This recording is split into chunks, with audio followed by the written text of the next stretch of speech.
Hello and welcome to UK Horror Scene. I'm Tony, this is the crew. Aren't they beautiful? Wave back if you like, it's okay, we can be interactive. We're in the room hanging with Chris Butler, whose debut feature, The Scopia Effect, is out now. Please check it out. It's a very, very interesting film. Let's find out more about it. Ladies and gentlemen, Chris Butler.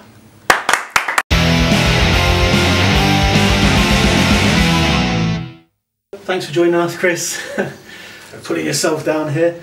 Tell us about your film, The Scopia Effect. Is that the right way to say it?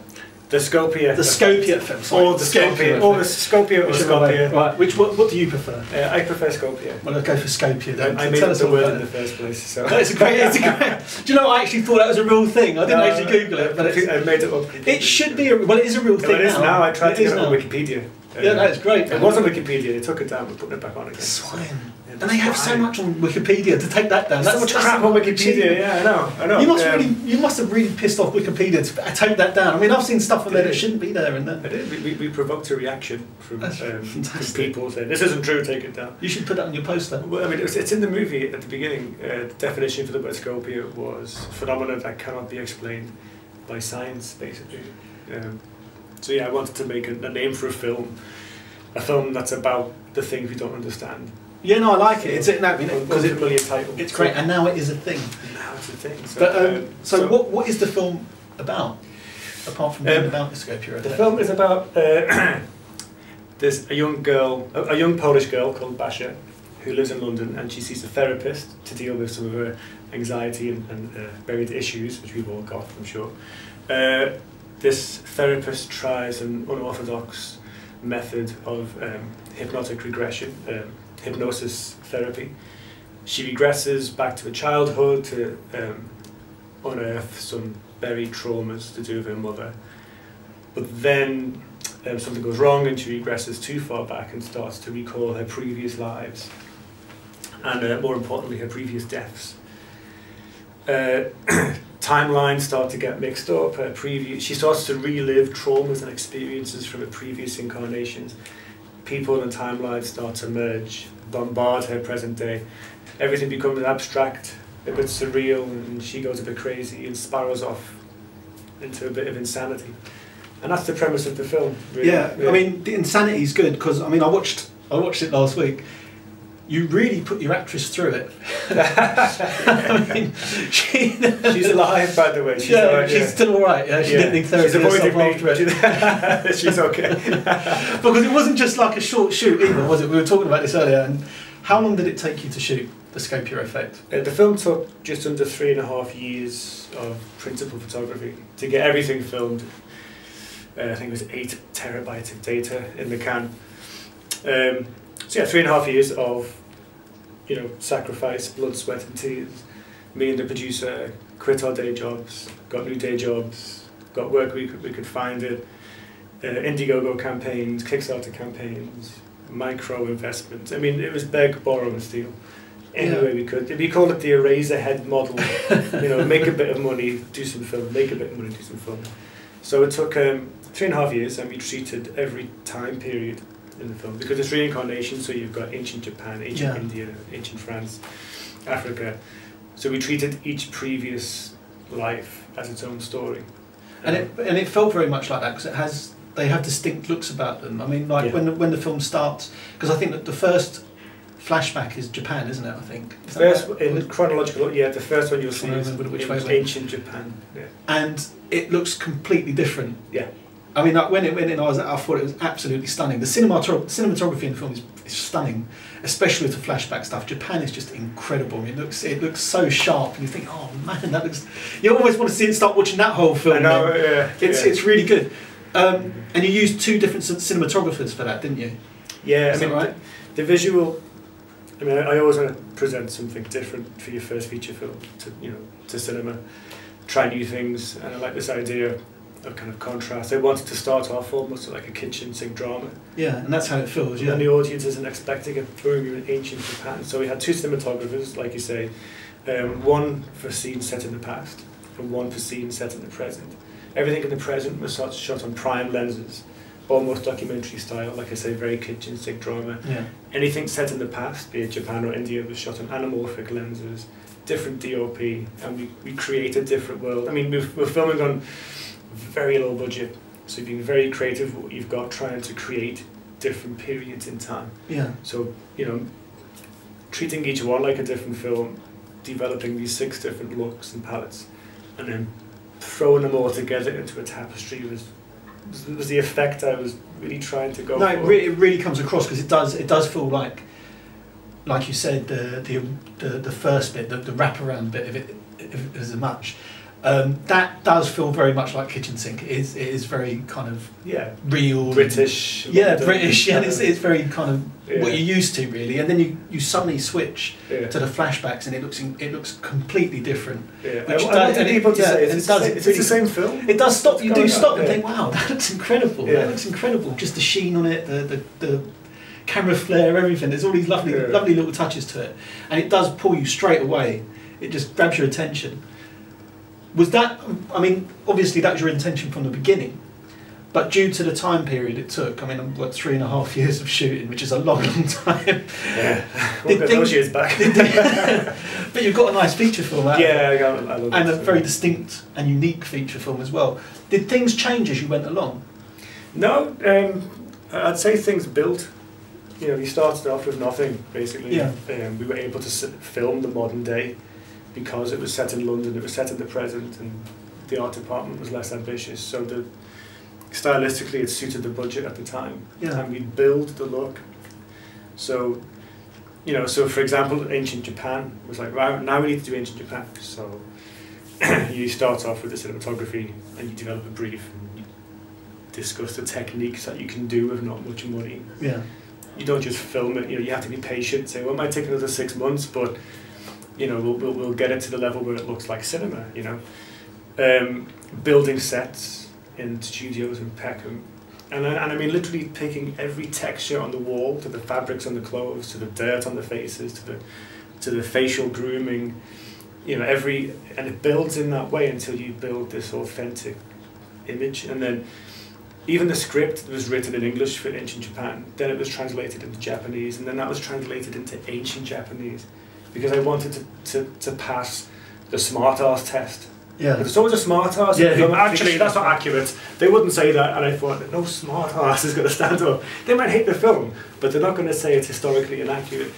And so just layers of research, and every time you do a layer of research, you find a resource. And if you're missing something, then you find someone who can bring it in. And if you buy them a few pints, they might do you a favour. And that's it. I mean, it's all very intentional, which is why it just takes so long, because many a time the producer would say to me, look, if you just take a scalpel to the script, if you just change this, we could film it tomorrow. And I'd say, well, but what's the point in that? I could go back to working in my day job, you know, doing stuff that I don't really want to do. So I was just patient, and just built it bit by bit. You kind of realise though, when you first started out, when you first had the script written and you're thinking, oh, we'll get the film and we'll start filming, you kind of realise how long it would take.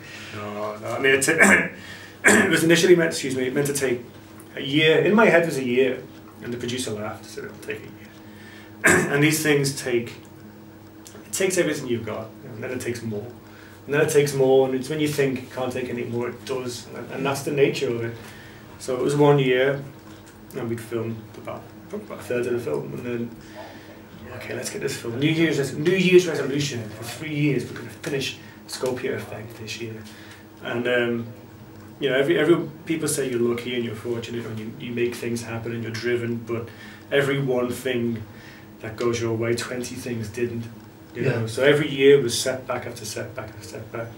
But every time someone says no, it's a step closer to someone saying yes to enable you to make your film. So a producer would say, hey, look, everyone's saying fuck off. You know, well, if everyone said, let's say 1 in 100 people say yes, and everyone else says fuck off, then every fuck off is just a small step closer to a yes. And that's the mentality we had to use. So every year for 3.5 years is like, let's just keep approaching people, but let's never back down on the quality of the vision of the story. And especially Scopia is not a normal story. You read the script, it doesn't make any sense whatsoever. the whole point of the story is to propose a new way of telling stories, a different way of watching a film. For me, it's a bit old school, but people see it as this weird film. Where did you get the idea from? Because I mean, it's a hugely ambitious project, especially for a debut, and you wrote and directed it, and this is your first film. Yeah. So to go all out, it's a really, really brave thing to do. So was that deliberate? Did you just sit down? Was that the only idea? You had an idea and you thought, actually, I'd love to put this in film. I'd love to make this. Did you realise how ambitious you were being?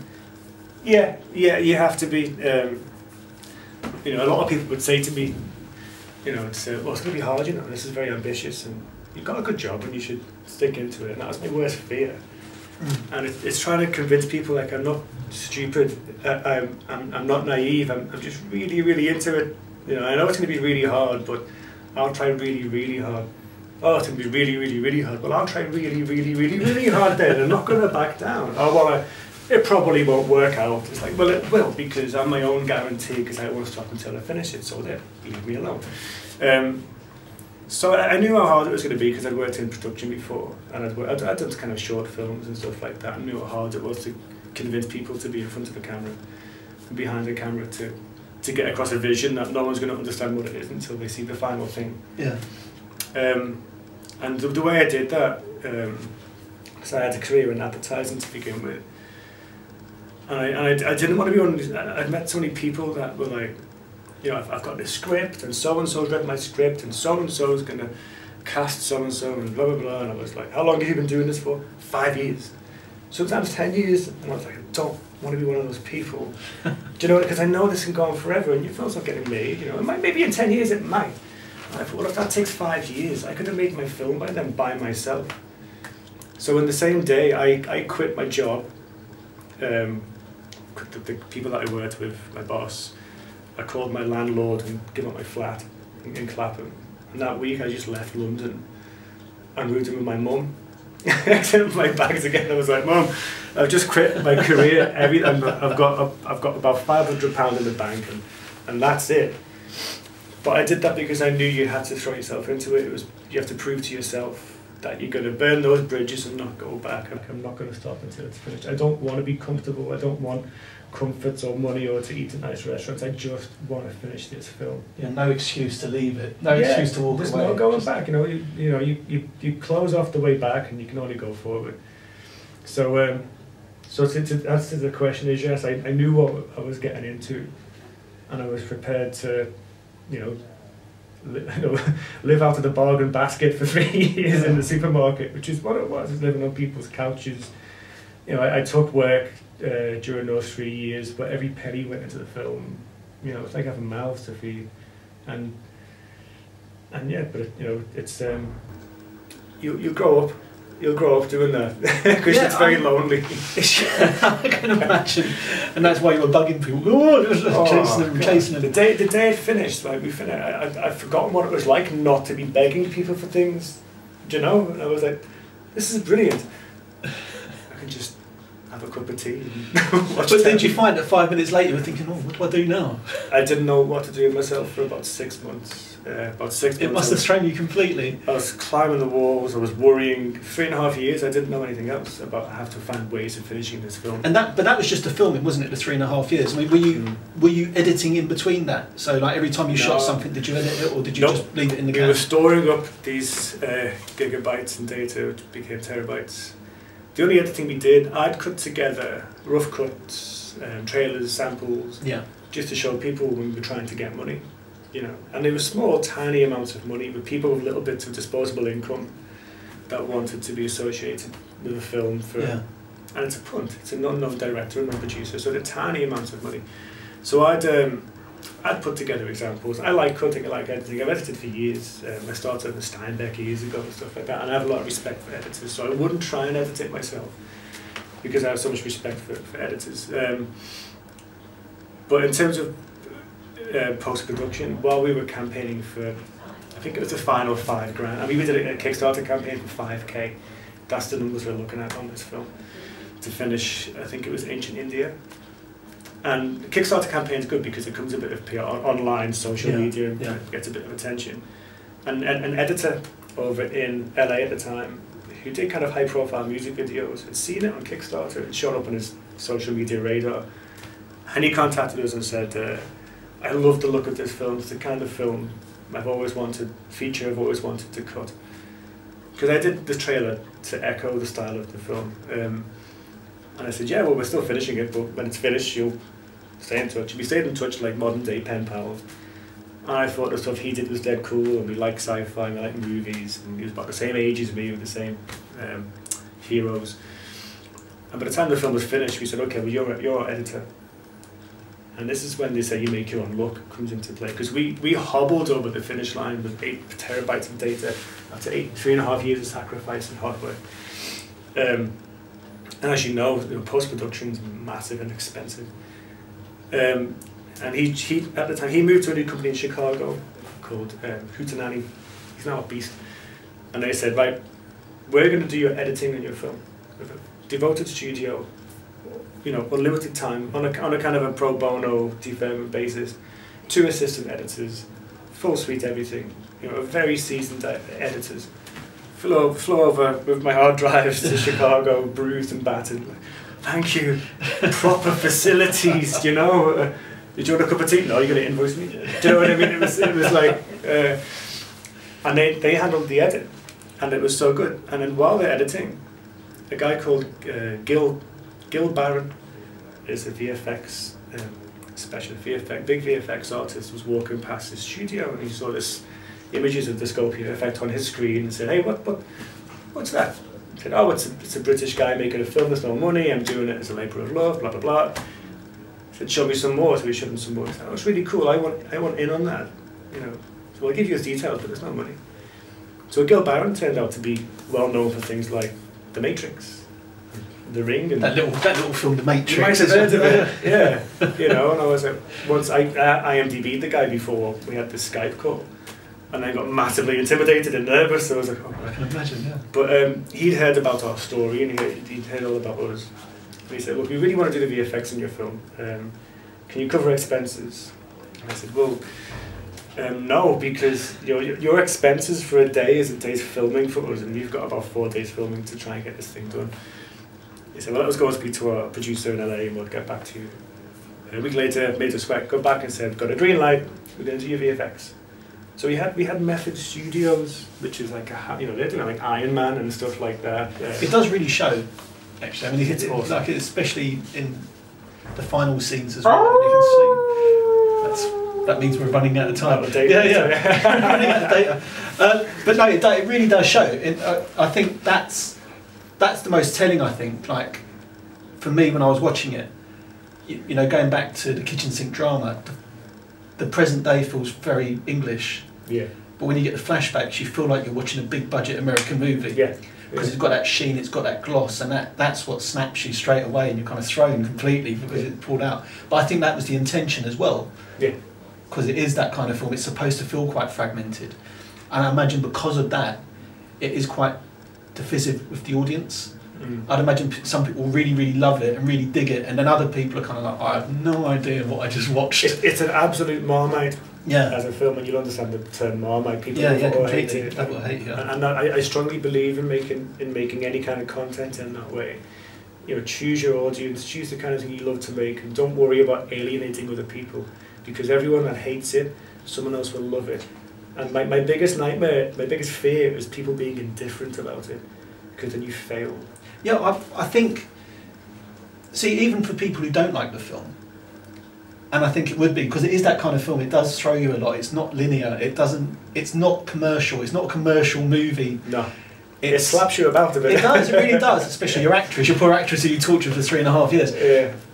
But it is your film, and you do feel when you're watching it, that it's the film that you wanted to see, it's your baby, it's the way you wanted it to be, and I think that's really, really brave that you weren't thinking, I have to hit this demographic, I have to hit that demographic, because even though those films can be entertaining, they're quite forgettable as well. So you go to the cinema, you watch it and you think, oh, it's hit all the right beats, and then you walk out and you can't remember anything about it, or you don't really care about it anymore. Disposable films. Yeah, it's disposable films, which is quite a lot of commercial films now, a lot of mainstream films, because they're safe, aren't they? That's what people put their money into, which is why it's probably hard for you to get the money in the first place, because people are looking at that, reading the script, thinking, "Hey man, I don't know what the fuck this is. I don't know what the fuck is she white?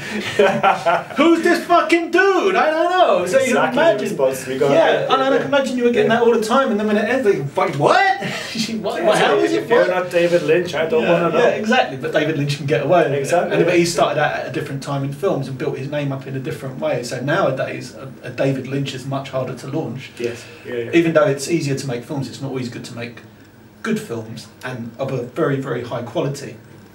So this one, it's very brave, and I think especially with horror audiences, I've said this before in other interviews, I think horror audiences are very forgiving. I think even if they don't like it, if they can appreciate it, I think they'll walk away and think, well, the guy I like what he did. Yeah. Even if I didn't like the film, I really like what he did. I really like what he tried, and I want to see what he comes up with next. So I mean, for me, I was watching it and I was blown away by the visuals. I was blown away by the soundtrack as well. Really good soundtrack. Really cool soundtrack, especially at the end. The music at the end. I was thinking, it really rocks. I really like the sound of this. I really like the look of it. So you can see there's been a lot of effort gone into the production. There's a lot of love and labour. I didn't realise it had taken, when I watched it, I didn't realise 3.5 years. Was that, so how long was the total production from beginning to end, including post-production? It's probably almost 4 years until we had the film onto an, what's it called, DCP drive, is it? Like a cinema package. That's when you got your final movie. It's probably just shy of 4 years altogether. Long time. What's next for you? What's the next one? Next, a few projects. You know, Scopia was always meant to open doors for me, and it's kind of doing that. It's I can imagine. It's great. I've had some really good conversations with producers who are like, "I saw your film. I know some people don't get it, but I love it. I see what you're doing, and it's, you know, they see it as a talent rather than just another filmmaker." So there's two projects that I'm excited about now, which is nice after 4 years on one. One's kind of Scopia is very, you know, more intellectual and existential and multi-layered and deep meanings and stuff like that. So there's one I'm doing which is a pure popcorn film. That's a film under the working title of Storm. Okay. And that's set during Hurricane Sandy. I've read a bit about it. That sounds quite exciting, actually. Yeah, I think it's cool. It's like classic 80s demonic gothic horror. You know, these two girls who hide out in their apartment to ride out the storm of Hurricane Sandy. The electricity of the storm wakes up this demonic, depraved entity. As it does, you know, storms and natural disasters. Which, you know, during natural disasters like Hurricane Katrina, souls are low-hanging fruit for a demon like this. And they have to survive the night. So the producer on Scopia said, "Why couldn't that be your first film? One location, two girls and a demon, instead of 6 time periods." So there's that, and that's a good creative detox. And the one I'm really excited about also is a film under working title of Anomaly. That's about 2 astronauts that leave Earth forever and go on basically a mind-bending psychedelic trip based around quantum experiments. So you're back to your nuttiness again. Back to my craziness, It makes this look like Bambi. So it's quite a dark example actually in Bambi, shouldn't I say that? Poor Bambi. Yeah, Bambi's quite a hard-hitting film actually, isn't it? Killed her mother. Yeah. So that's an out there intense film to watch. So which one will be the first one up? I'm not sure. The first one, Storm, that's been optioned. Oh, good. Which is always a good start. Yeah. It could go either way. But I think Storm is an easier film to make because it's more sellable. Yeah, it's formulaic and it's. But I don't mind that you take something that that's done before and you just do it really well. Yeah, that's it. Well, it's fun. I mean, again, it's fun. You have a little bit. I deserve a bit of fun. After that, after seeing the traumas of that. Yeah. Right. Any questions from the crew? Ivan Trooper here. I was just wondering, first of all, I want to make a point and a question. You're a cool dude, I must say. You're a very cool dude. So are you. And my question is, has any authors or have you read any books that has inspired you to jump into this genre of filmmaking? It's an interesting question. Don't usually mention books. I have a reading age of about 12, so I struggle with subtitles. Which is funny because you've got so many subtitles in the Scopia. I know. That's the irony. I think in terms of books, probably every book I've ever read, you kind of gather something from, you take something from, you write about what you know. Biggest influence for films is probably comic books. I have lots of influences, like classic directors from Sam Peckinpah and Sergio Leone, but I love my Japanese manga and anime. Big Akira fan. Oh, same here. Oh yeah, they're cool, super cool. So I'd say my biggest inspiration for film is every comic book I've ever read. Good answer. Good answer. Is that why you think he's cool? Because of the manga? Oh, just everything else. He's a cool dude. Even cooler now. Super cool. Antoine, I was thinking of reference in terms of Japanese reference. So is it all based on manga? Have you read other books or other movies you use as reference to create this masterpiece? Reference. I'm a strong believer in people's creative output isn't a buffet for anyone else to help themselves to. I don't like copying people. I believe in being influenced. My main influences, two things for Scopia, I'd probably say at the time. I was really into, there's a Japanese series called Evangelion, and if you haven't seen it, check it out, because it's one of the most awesome things ever made, because I am quite geeky at heart. Cool. You've seen that one? I've seen the trailer. Oh, it's so good. There's a new one coming out soon, it's brilliant. Like, let's see, I'm getting goosebumps. It brings tears to my eyes how much I love Evangelion. Wow. That and 2001. Yeah. You know, my dad introduced me to films when I was a kid. I never got into football, being from Liverpool, which is weird. So we bonded through films instead, you know, and he got me into 2001. All David Lynch's films, because they leave this kind of poisonous dark energy that just sits inside you for days after you've watched it, which comes across in Scopia, I think. And I don't know, it's a hard question. I never like the question, because it's like, well, name a film. I have so many that I love. I love most things. Manga and David Lynch and Stanley Kubrick. Happy with that. Yeah. Excellent reference. Good resource. Good resource of inspiration. Chris, we've got to start wrapping up because of time. Cool. Two more things. One fantastic poster. You designed that, didn't you? I did last minute. So talented, so talented. Just coolness levels going up and up. He's making me look pathetic. I feel like I'm melting. It's but yeah, very, very, very cool poster. Really well done. And you used to work in advertising, didn't you? You said. I did. Yeah. You worked on the Hamlet cigars, didn't you? Said my first ever break in advertising. I moved to London. I was a window cleaner in Liverpool. That's where I started. And I thought I'm going to go to London and get an advert on telly. That was my first ever big goal. And my first break in advertising in London was I got to do the last ever Hamlet cigars. Happiness is a cigar called Hamlet, and then they made it illegal to advertise tobacco. That's brilliant. But that's such a great claim, isn't that a great claim? I mean, even for people in other countries who have no idea what we're talking about, it's such a great claim, because people of a certain generation will remember the Hamlet cigars. The rap scene has been come over. Yeah, fantastic, fantastic. Such good ads, and that's so cool that you actually done it. Don't call this level up again. Hamlet cigars. You fucker. Tobacco advertising. Frowned upon nowadays, though. Frowned upon. Right. Unfortunately, time. We gotta go. Thank you so much for coming along, Chris. Thanks for having me. And the Scopia Effect, that is available now to buy on DVD, major supermarkets, Amazon and HMV. Buy it, check it out. It's well worth seeing, and stick with it. Don't think I don't know what's going on. Stick with it. It's a really, really interesting piece of cinema. Brilliant looking, fantastic soundtrack, and a very, very talented writer director. Let's hear it for Christopher Butler.